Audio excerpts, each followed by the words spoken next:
नमस्कार, debate central में एक बार फिर आप सभी का स्वागत है। मैं हूं संजय उपाध्याय।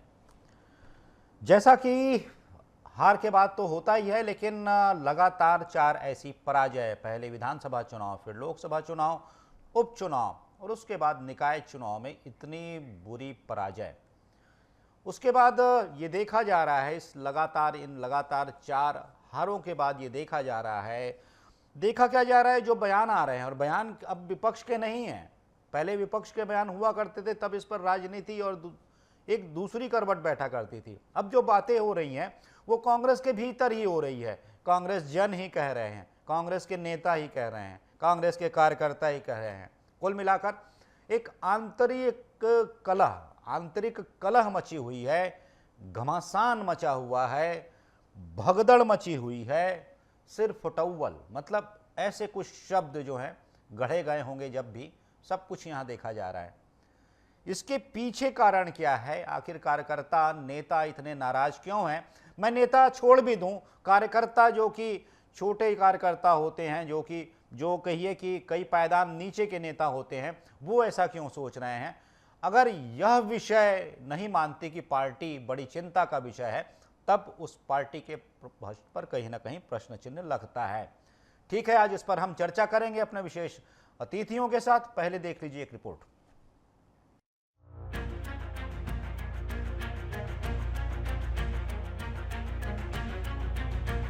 लोकसभा विधानसभा उपचुनाव के बाद अब नगरीय निकाय चुनाव में भी कांग्रेस को बड़ी हार का सामना करना पड़ा है। कांग्रेस ने जो उम्मीद लगाई थी कि 10 में से करीब 6 नगर निगम उनके कब्जे में होगी, लेकिन ऐसा नहीं हुआ, बल्कि पूरे सभी नगर निगमों को गंवा बैठी। और इस हार के बाद कांग्रेस के कार्यकर्ताओं का सोशल मीडिया पर गुस्सा देखने को मिल रहा है। कार्यकर्ता पदाधिकारी शीर्ष नेताओं पर हार का ठिकरा फोड़ रहे हैं। इसके साथ ही आरएसएस से सीख लेने की भी बात करते नजर आ रहे हैं। यूथ कांग्रेस नेता राहुल कर ने अपनी पोस्ट में लिखा, भाजपा की सबसे बड़ी ताकत राष्ट्रीय स्वयंसेवक संघ है। संघ का संगठन और जनसंपर्क ही भाजपा की जीत का सबसे बड़ा कारण है। हालांकि कार्यकर्ताओं की इस प्रतिक्रिया को लेकर छत्तीसगढ़ के पूर्व मंत्री शिव कुमार डहरिया ने सफाई दी है। उन्होंने कहा है, इस तरह की बातें चुनाव हारने के बाद सामने आती रहती है। वास्तव में जब समीक्षा बैठकें होगी तो स्थिति पता चलेगी। इस तरह की बातें जब चुनाव हारते हैं तो आती रहती है, लेकिन वास्तव में जब समीक्षा बैठकें होगी, चर्चा होगी, तब वास्तविक की स्थिति क्या है वो पता चलेगा। कांग्रेस एक तरफ अपने पीसीसी चीफ को बदलने की बात कर रही है। बिलासपुर में छत्तीसगढ़ में पंचायत चुनाव संपन्न होने के बाद कांग्रेस संगठन में बड़े बदलाव की चर्चा तेज है।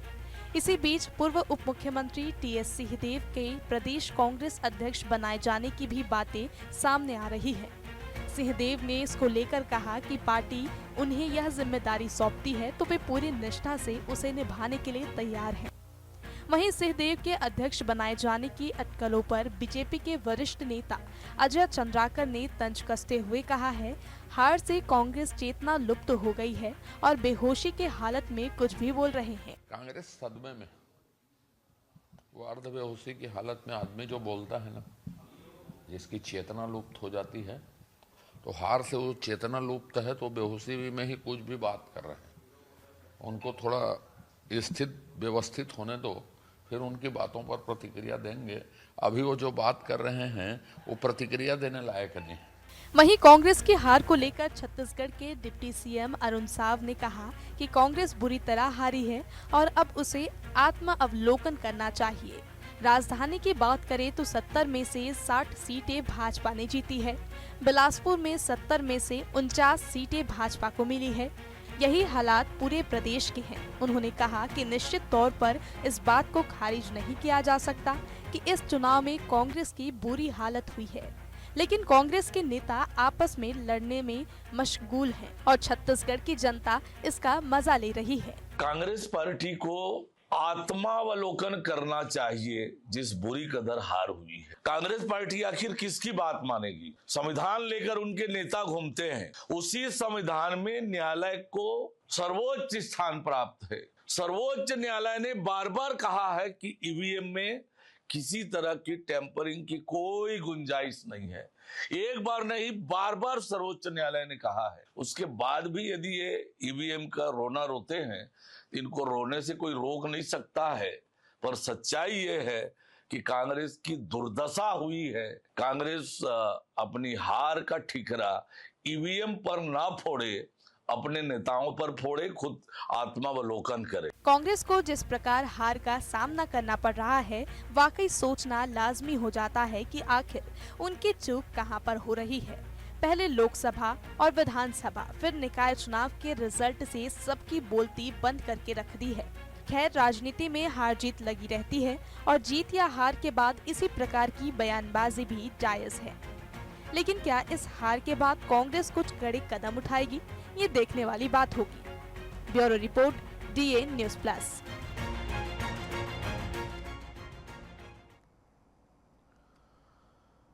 कांग्रेस क्या कुछ कड़े कदम उठाएगी, बड़े कदम उठाएगी, देखने वाली बात है।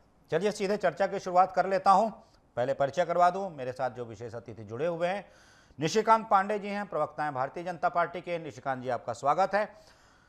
श्रुति शुक्ला हैं, प्रवक्ता हैं कांग्रेस की। श्रुति जी, आपका स्वागत है। साथ ही साथ अजय चंद्राकर जी हैं, डॉक्टर अजय चंद्राकर जी हैं, राजनीतिक विशेषज्ञ हैं।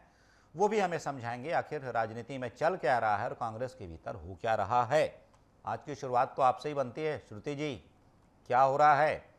अब देखिए, कोई अगर भाजपा का नेता आरोप लगाता, कोई और कुछ कहता, कोई बातें कहता, विपक्ष कहता, कुल मिलाकर तो कहती हैं आपकी भाई ये तो राजनीतिक आरोप है, सियासी बयानबाजी है। लेकिन ये आपके जो नेता हैं, कार्यकर्ता हैं, जो छोटे नेता हैं, निचले स्तर के, जो मतलब पायदान के स्तर नहीं कहूँगा, वो कह रहे हैं, सीख दे रहे हैं आपको, आरएसएस से कुछ सीखिए, खूब असहमत रहिए। क्या कहा था कि लानत भेजिए, जो करना कीजिए, लेकिन सीखिए तो उनकी खूबियाँ क्या हैं, खूबी भी बताइए। आपके नेता एक कह रहे हैं कि पीसीसी अध्यक्ष इस्तीफा दे दें, संगठन में आमूल चूल ऊपर से लेकर नीचे तक, सिर से लेकर नाखून तक, पैर के बदल दो। वो होता है ना, घर के सारे बदल डालूंगा, वो कर लो। क्या हो रहा है ये सब? श्रुति जी। जी, सबसे पहले तो आप सभी को मेरा सादर जय जोहार जी। और देखिए संजय जी, सीखने की बात आपने कही है तो नहीं, मैंने नहीं, आपको पहले ही कह दिया ना। मैं कह रहा हूँ ना, निशिकांत जी कह रहे हैं, ना अजय चंद्राकर जी कह रहे हैं, आपका कार्यकर्ता, आपके नेता कह रहे हैं।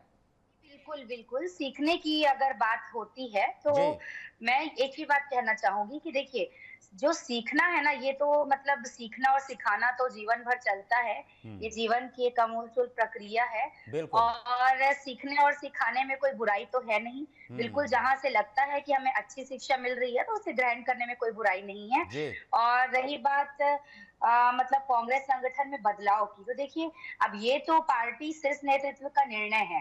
होता क्या है संजय जी, पार्टी एक परिवार होता है। परिवार में मतभेद तो अनेक होते हैं, लेकिन मनभेद नहीं होते हैं। देखिए, आज कांग्रेस पार्टी बहुत ही मुश्किल परिवार में मतभिन्नता, श्रुति जी, अच्छी मानी जाती है। मतभिन्नता हो जी, मतभेद हो जी, अच्छा माना जाता है कि भाई उससे नए विचारों का उदय होता है, नई योजनाओं का संपादन होता है, कुछ नई चीजें आती हैं। अंतर कलह बुरी चीज है, अंतर कलह बुरी जी, वही मैं कह रही हूँ कि मतभेद जरूर होता है, लेकिन इसका अर्थ ये नहीं है कि ये मतभेद मनभेद है। और देखिए, आज कांग्रेस पार्टी बहुत मुश्किल दौर से गुजर रही है और जब इंसान संकट के दौर से गुजरता है ना, तो वो बहुत ज्यादा निराशावादी, बहुत ज्यादा हतोत्साहित हो जाता है। तो अनेक प्रकार की बातें उस हतोत्साहित होने से और निराशावादी होने से अनेक प्रकार की बातें जो है वो बोलता है। लेकिन इसका मतलब ये नहीं है कि कांग्रेस में अंतर कलह है या कांग्रेस पार्टी एकजुट नहीं है। देखिए, मतलब कहीं ठीक है, मैं मानती हूँ कि कांग्रेस पार्टी की सीटें कम आई हैं। एक मिनट मेरी बात सुन लीजिए। मैं मानती हूँ कि कांग्रेस पार्टी की सीटें कम आई हैं, लेकिन इस चुनाव में मैं खुद प्रत्यक्षदर्शी रही हूँ। मैंने देखा है कि भारतीय जनता पार्टी ने अपने सत्ता का रौब झाड़ते हुए अनेक प्रलोभन दे करके कैसे इन्होंने चुनाव में सत्ता हासिल की है। कहीं ये किसी गरीब को बोलते थे, आपको भारतीय जनता पार्टी में वोट डालना है, नहीं तो हम आपकी झुग्गी झोपड़ी उखाड़ देंगे, नहीं तो हम आपका रोजगार छीन लेंगे। कहीं कहीं पर तो इनके कार्यकर्ताओं ने इतना भी कहा, आपने भी सुना होगा कि महतारी वंदन योजना का ये जो पैसा है, ये आपको एक और कोट सुना देता हूँ। आपके ही कार्यकर्ता का एक और कोट सुना देता हूं। इस्तीफा जिम्मेदार लोग देते हैं, गैर जिम्मेदार, बेशरम और पतित लोग सफाई देते हैं, बयान देते हैं। आपके कार्यकर्ता का कोट है, मैं कुछ नहीं कह रहा हूं। जी, वही मैं कह रही हूँ कि जब आदमी निराशा और हतोत्साहित होता है ना इंसान, तो अनेक प्रकार की बातें करता है और सार्वजनिक स्तर में इस प्रकार की बातें, चाहे कांग्रेस पार्टी हो या भाजपा हो, ऐसा कहना तो नहीं चाहिए। देखिए, जब कांग्रेस की सरकार राज्य में बनी थी 15 साल के सरकार भारतीय जनता पार्टी की सरकार के बाद, तो उस समय भी अनेक प्रकार के भारतीय जनता पार्टी के नेताओं का सोशल मीडिया पर ऐसा स्टेटमेंट आता था। तो ये स्वाभाविक सी एक प्रक्रिया है, बहुत बड़ा मुद्दा नहीं है। लेकिन मैं बस ये बताना चाहती हूँ कि अनेक प्रकार के प्रलोभन और डरा धमकाकर इन्होंने मतलब वोट हासिल किया है अभी नगरीय निकाय चुनाव में। और एक बात आप देखेंगे संजय जी कि अभी तीसरी पंचायती चुनाव प्रारंभ हो चुके हैं और कल पहला चरण हुआ है जिसके रिजल्ट भी आ चुके हैं। तो आप देखेंगे कि जब बैलेट पेपर से जब मतदान हुआ तो उसमें कांग्रेस पार्टी के समर्थित और अधिकृत प्रत्याशी अच्छी खासी संख्या में जनपद, जिला पंचायत सदस्य और सरपंच जीत कर आए हैं। तो उस पर भारतीय जनता पार्टी के लोग क्या कहेंगे? ये लोग कहते हैं ठीक है, ईवीएम में कहीं कुछ नहीं है, कोई दिक्कत नहीं है। तो हमारे ही क्षेत्र के ऐसे कई नेता हैं भारतीय जनता पार्टी के, बड़े सूत्रधार वाले नेता, जो आंकड़ों में रिजल्ट आने के पहले बात करते थे कि नहीं हमारे प्रत्याशी को इतना वोट मिलेगा। ठीक है, हम मतलब कि कहना चाहिए कि हम बिल्कुल बोल सकते हैं कि समझ गए पूरी बात, आधा कहे तो लेकिन सर्वो पूछे, आपकी आंकड़े पूरी में बात वोट समझ गए, कैसे सारे जितने बैठे हैं पूरी बात समझ गए। निशिकांत जी जवाब दे लीजिए। वो बार बार ये कह रही हैं, ठीक है आप जो भी कह लीजिए, वो घूम फिर के यही बात आती है कि आप तो भाई वही मैंने जैसा पिछली बार मैं बात कर रहा था, धन बल, बाहुबल, प्रशासन, इससे आप जीते हैं। विषय आज ये नहीं है, विषय आज ये है कि कांग्रेस के भीतर अंतर कला इस स्तर पर है कि जो नीचे उबलती रहती है, जब वो बाहर विस्फोट करती है तब उसे ज्वालामुखी कहते हैं, instead of taking the usual path. बाहर जब निकल जाती है वो उद्गार जो होता है, लावा भीतर है तब तक तो मॉल्टेन रॉक मटेरियल ठीक है, वो तो अंदर भीतर है, निकल जाता है तो वो ज्वालामुखी लावा हो जाता है। कुछ वैसी स्थिति दिखाई दे रही है इस चाय पराजय के बाद। निशिकांत जी। संजय जी आपको शुक्ला जी को, डॉक्टर साहब को संजय जवाब जी। एक कुल मिला जुला के जो स्क्रिप्ट था शुक्ला जी ने पूरा रख दिया। एक्चुअली क्या होता है संजय जी, जब तक आप स्वीकार नहीं करते चीजों को, तब तक आप उसके इलाज नहीं कर पाते। अभी धनबल, बाहुबल और सारी चीजों की बात हो रही थी और शुक्ला जी ने कहा कि हम बहुत शानदार मेंडेट से पंचायत चुनाव जीते। मतलब मैं सोचता हूँ कि कांग्रेस पार्टी रहती कहाँ है?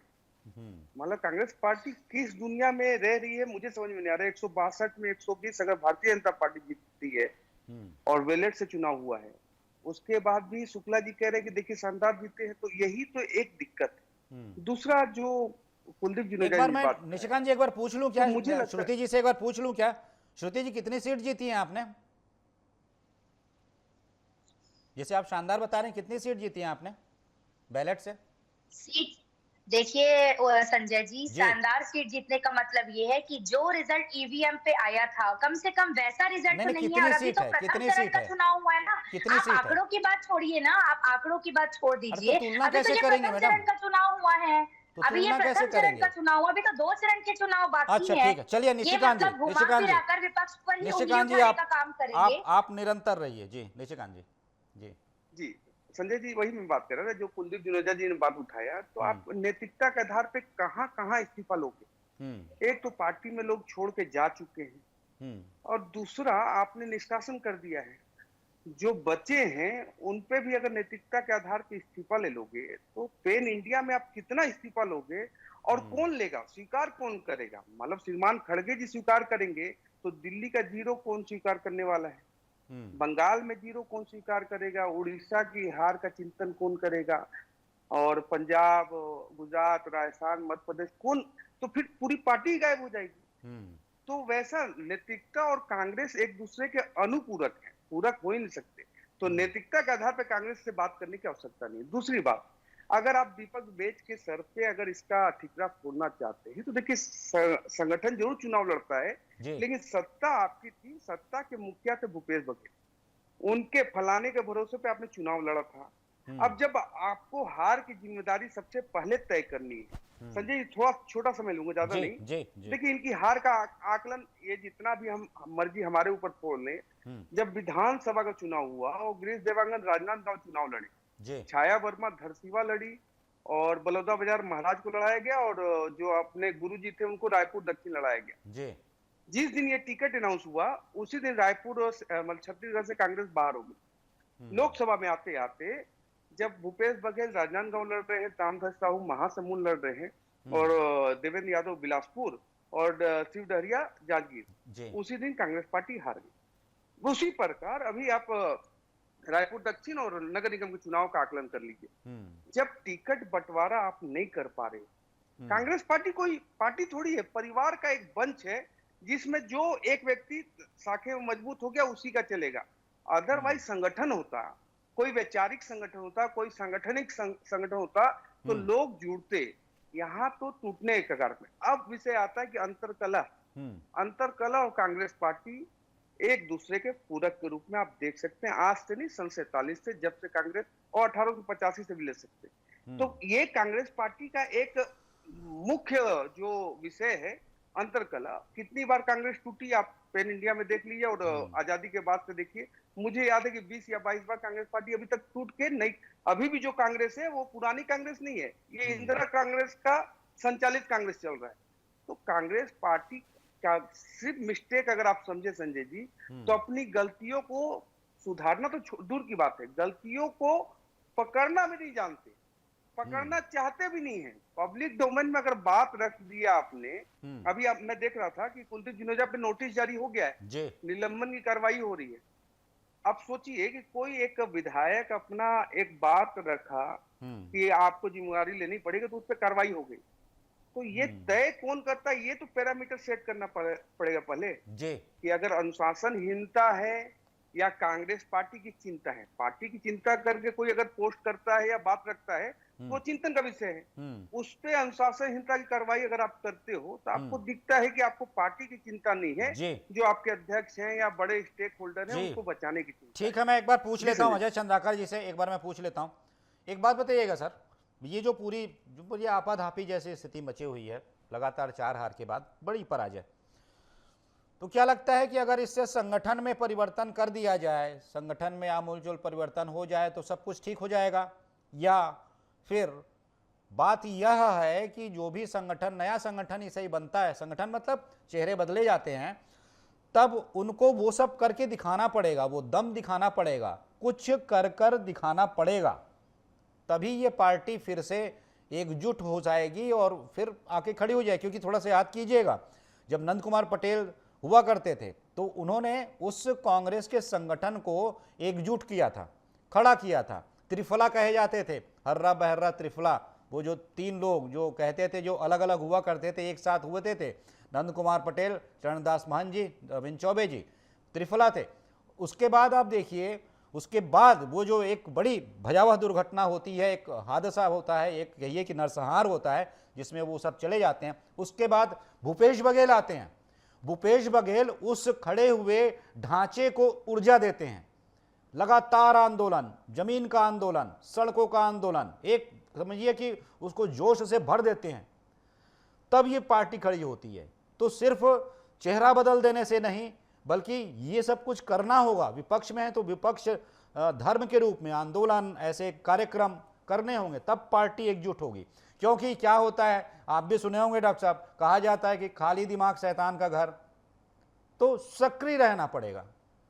जी अब बिल्कुल संजय जी, राहुल कर एक नौजवान कांग्रेसी कार्यकर्ता है, बहुत पढ़ा लिखा लड़का है जी, और वो जिस तरह से पार्टी की पराजय हुई उसमें वो बहुत ही सुंदर ढंग से अपने पार्टी को संदेश दिया है जी।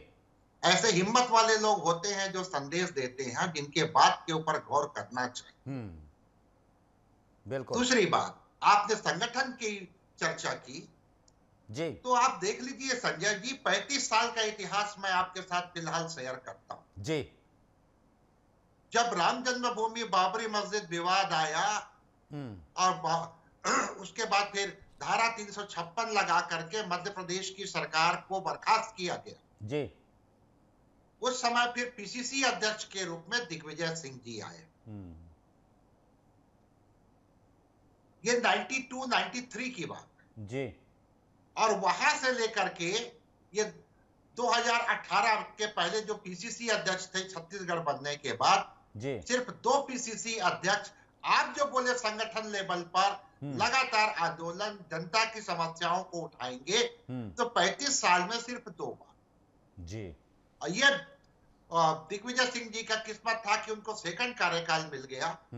जोगी जी का जो कार्यकाल था मध्य प्रदेश से अलग हुए, इसलिए उनको सत्ता मिली। और भूपेश जी का तो आपने कहा जी। ये नौजवान ये देख रहे हैं संजय जी, ठीक है अलग अलग पार्टी में सब शामिल हुए जी, लेकिन ये देख रहे हैं कि क्या पीसीसी अध्यक्ष बनने का उम्र अब बाबा साहब का है कि किसी नौजवान को दिया जाए। जो बोलते थे कि ये मेरा आखिरी चुनाव है, और कांग्रेस जब सत्ता में थी तो यहाँ पर अपनी अपनी निजी महत्वाकांक्षाओं को लेकर के उस समय के सत्ता में रहने वाले शिखर पर जो नेतृत्व दे रहे थे, उनकी लड़ाई को ये बच्चे, ये कार्यकर्ता करीब से तो देखे ही जी। तो असली बात ये है। दूसरी बात, निशिकांत जी बहुत सुंदर लाइन बोले थे कि कुलदीप जी जो बात रखे जी, जो व्यक्ति उनके अगेंस्ट में लड़ करके उनको चुनाव में हारने का एक रीजन बना, एक फैक्टर बना जी। फैक्टर तो अनेक थे जी, लेकिन क्या उनको अब जैसे तुरंत पार्टी में शामिल कर लिए? कभी उस क्षेत्र के लिए जो संघर्ष करने वाले अपने कार्यकर्ता से पूछे कुलदीप जी से, तो फिर कैसे बनेगा? तो मूल बात यह है, आरएसएस जिस ढंग से लड़ती है, आरएसएस की 40 से ऊपर संगठनों में जो तालमेल दिखाई देता है, वो जो भी बात रखते हैं ऑनेस्टी के साथ रखते हैं, जैसे वनवासी संगठन या फिर मजदूर संगठन या फिर स्वदेशी मंच, वो बात को रखते हैं, लेकिन ये नहीं कि बात को रखे तो फिर वो प्रतिकार करते हैं। हाँ, ये विचार और वैचारिकी को वो स्वीकार करके उसका मंथन करते हैं। ये बात राहुल कर कह रहा है। और सिर्फ पद में बैठने से नहीं होगा, संघर्ष करना सबसे महत्वपूर्ण है। बिल्कुल बिल्कुल। एक बात बताइए आप श्रुति जी, चूंकि आप पार्टी के भीतर हैं, आप सब देख रही हैं, आप कह रही हैं, चलिए ठीक है, मैं हार जीत की बात अब छोड़ ही देता हूं। मैं कह रहा हूं कि ये जो जितने बयान आ रहे हैं, सब कुछ आ रहे हैं, अब आपने किसी ने कहा होगा तो बताइएगा, मैंने एक ऐसा बयान किसी का नहीं देखा जो कि पीसीसी अध्यक्ष का बचाव करता हो। ऐसा क्यों मैडम? जी देखिए संजय, और मुख्यमंत्री ने भी यही कहा है कि ये तो ठीक है, पार्टी फोरम में कहना चाहिए, फलाना जो भी उन्होंने कहा, नैतिकता का पाठ पढ़ाया, लेकिन कहा कि मैं भी अपनी बात पार्टी फोरम में कहूंगा। उन्होंने ये नहीं कहा कि नहीं नहीं नहीं वो बिल्कुल ठीक हैं, वो अच्छे हैं, गलत किया जा रहा है। शिव डहरिया भी यही कह रहे हैं, पार्टी फोरम में कहेंगे।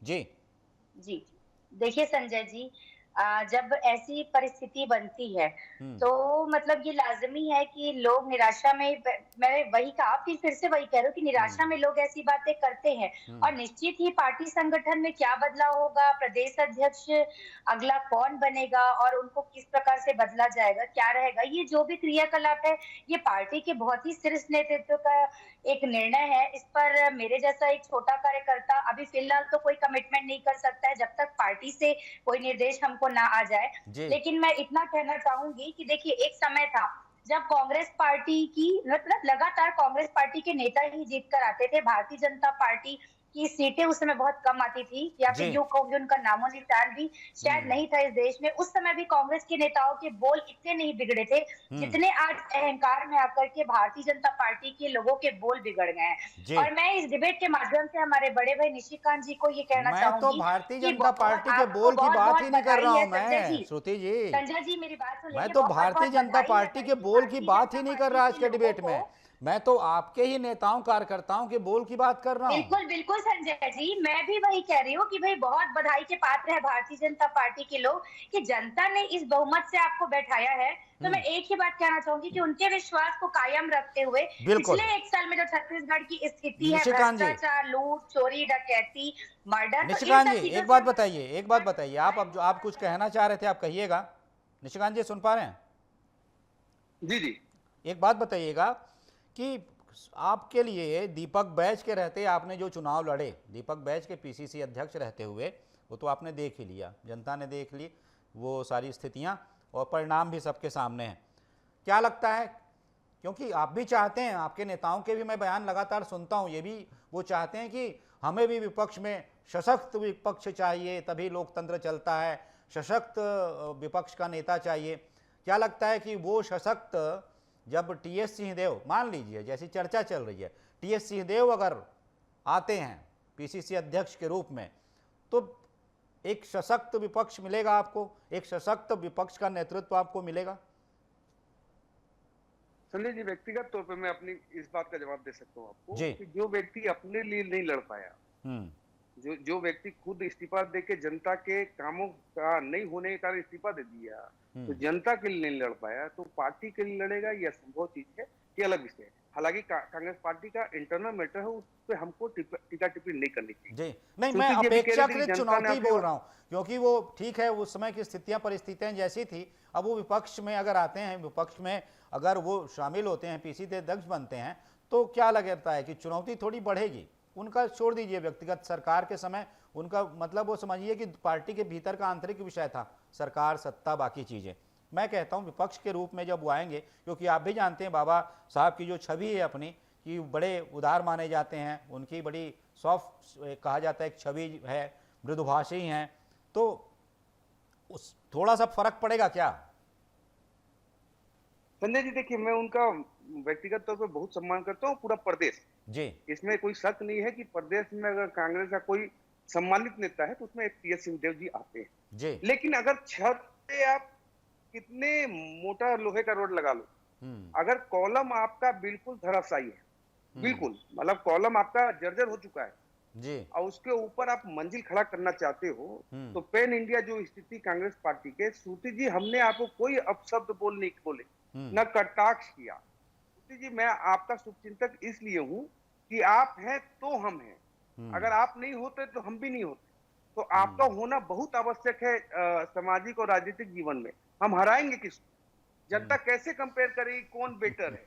ये भी तो जनता के पास ऑप्शन होना चाहिए। तो आपके मजबूत होने की मैं मंगल कामना करता हूं, लेकिन कैसे करेंगे आप? जब एक मोदी जी ने कहा था, न मांझी न रहबर न हक में हवाएं है कश्ती भी झरझर, ये कैसा सफर है।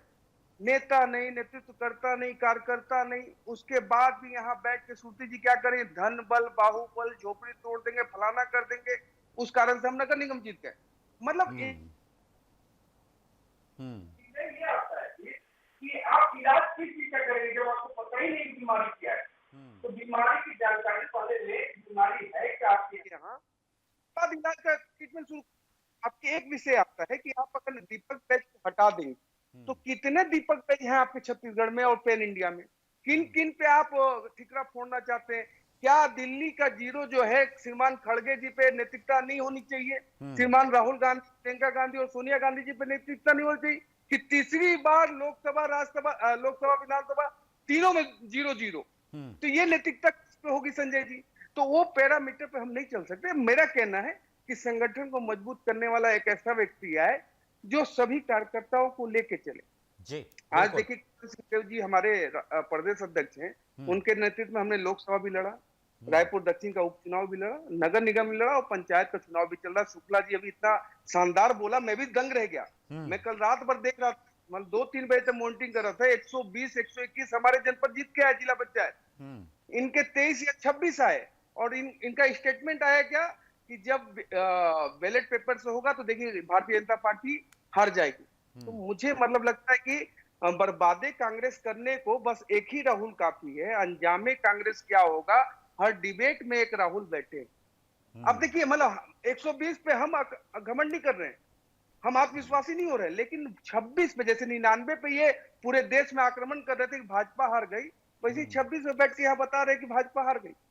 तो पूरा सर्जरी, कंप्लीट सर्जरी करना पड़ेगा, नया बॉडी लाना पड़ेगा आपको, तब जाके ये चीज बदलेंगी। जी संजय जी बिल्कुल। एक बात बताइएगा डॉक्टर साहब, डॉक्टर अजय चंद्राकर जी, कि ये जो पूरी स्थिति बनी हुई है, जैसे पैन इंडिया की बात की जा रही है, मतलब पूरे भारत भर में जो स्थिति मैं देख रहा था, कर्नाटक में एक अलग प्रकार का घमासान कुछ देखा जा रहा है, कि वहाँ भी मुझे लगता है कि जो कथित रूप से 2.5 साल के फार्मूले की कुछ बात हो रही है। उसके बाद छत्तीसगढ़ में भी अलग अलग जगहों पर हम देख रहे हैं निष्कासन की कार्रवाई, यहाँ तक कि तो अभी एक तो जिलाध्यक्ष ने जो भी वर्तमान विधायक है उन्हें निष्कासित करने की अनुशंसा कर दी है।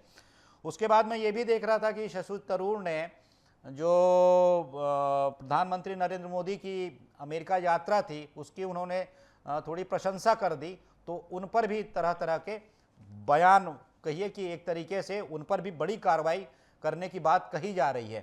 तो क्या लगता है कांग्रेस के भीतर एक मतलब जिसको बोलते हैं टोटल रिफॉर्म की आवश्यकता है? रिफॉर्म कहने का मतलब कि आप समझिए कि वैचारिकी के स्तर पर कि करना क्या है, क्या स्वीकारता है, क्या अस्वीकारता है। शशि तरूर ने कहा कि अच्छे को अच्छा कहने में इसमें क्या बुरा है? डॉक्टर साहब। संजय जी, आप क्योंकि राजनीति के गहराइयों को समझते हैं, आप शिखर के पत्रकार हैं, इसलिए इन शब्दों का प्रयोग किए। और इसमें सबसे स्टिल रिमेंबर शब्द रहा वो था कि रिफॉर्म, और निश्चित रूप से रिफॉर्म करने की आवश्यकता है। इनको बीजेपी से, आरएसएस से या फिर अन्य कई क्षेत्रीय छत्रप हैं उनके जो संगठन है उनसे सीखना चाहिए।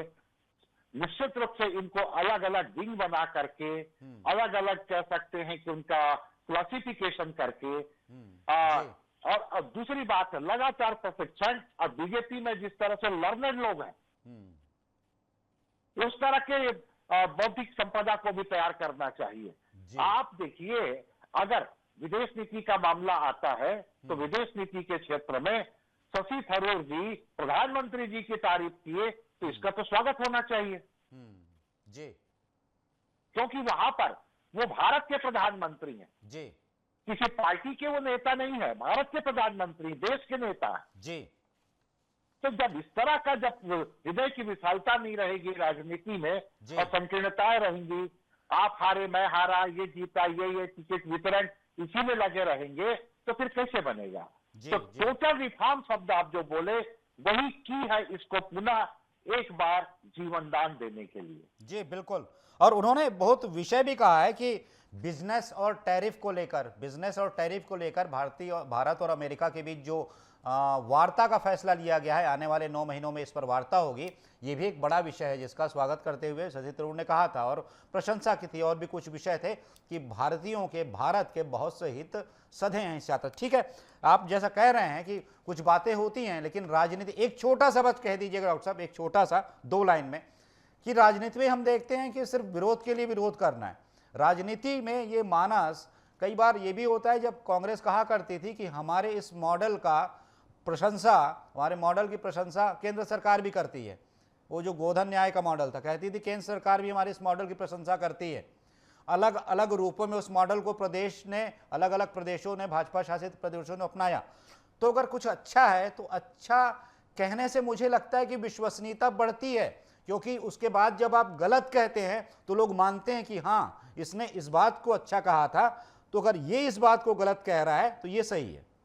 डॉक्टर साहब, आप भारत के पार्लियामेंट के इतिहास को देखिए, वाजपेयी जी के डिबेट को देखिए, वो जहां आवश्यकता हुई वहां पर वो उस समय जो पार्टी सत्ता में रही कांग्रेस, उसका तारीफ भी किए। आप छत्तीसगढ़ के विधानसभा को ले लीजिए, बीजेपी के ही विधायक वहां पर निश्चित रूप से अपने ही मंत्रियों से जिस तरह से प्रश्न पूछते हैं, तो यहाँ पर राजनीतिक सुचिता में स्टेट का हित, नेशनल इंटरेस्ट, ये महत्वपूर्ण होता है और ऐसा रखना चाहिए। ये नहीं कि सिर्फ दलगत राजनीति से सोचते रहेंगे तो फिर कई बार उसमें नुकसान ही होता है। जी बहुत बहुत धन्यवाद। तो चूंकि समय की बाध्यता है, विषय तो और था और भी चाहता था चर्चा करूं, समय की बाध्यता, आप सभी मेहमानों को कहीं और भी जाना होगा, कुछ विशेष कार्य होंगे। निशिकांत जी बहुत बहुत धन्यवाद। श्रुति जी आप जुड़े, बहुत बहुत धन्यवाद आपका। साथ ही साथ डॉक्टर साहब आप जुड़े, डॉक्टर अजय चंद्राकर जी आपका भी बहुत बहुत धन्यवाद हमारे साथ जुड़ने के लिए। तो जो तमाम चर्चाएं थी, जो बातें थी, कांग्रेस के भीतर जो उथल पुथल मची हुई है उसकी बात हो रही थी। कुल मिलाकर बात यही थी कि कांग्रेस को, जैसा कि हमारे विशेषज्ञ हमारे साथ जुड़े हुए थे और जो भी हमारे साथी थे, चर्चा के दौरान जो बातें निकल कर आ रही हैं कि कांग्रेस को एक बार फिर से रिफॉर्म की आवश्यकता क्यों है, या फिर रिफॉर्म मत कहिए, कुछ ऐसे उपचार की आवश्यकता है कि जो भी सतह पर जो भी सब कुछ दिखाई दे रहा है, जो एक समझिए कि कलह जो माना जाता था कि पार्टी के फोरम में, कलह मत कहिए, जो विचार होते थे, विरोध के स्वर होते थे, जो पार्टी के फोरम पर ही रखे जाते थे, पार्टी फोरम पर भी जिस पर चर्चा होती थी, बाहर नहीं कहे जाते थे, बहुधा आज ये स्वर कांग्रेस पार्टी में बाहर दिखाई दे रहे हैं, बाहर सुनाई दे रहे हैं, एक बार नहीं अनेकों बार। आखिर ऐसा क्यों और ये कब तक, और आखिर इसका उपचार क्या है, निदान क्या है? तो आज की चर्चा में सिर्फ इतना ही। किसी महत्वपूर्ण विषय पर फिर मिलेंगे, फिर बात करेंगे। तब तक दीजिए आज्ञा। नमस्कार।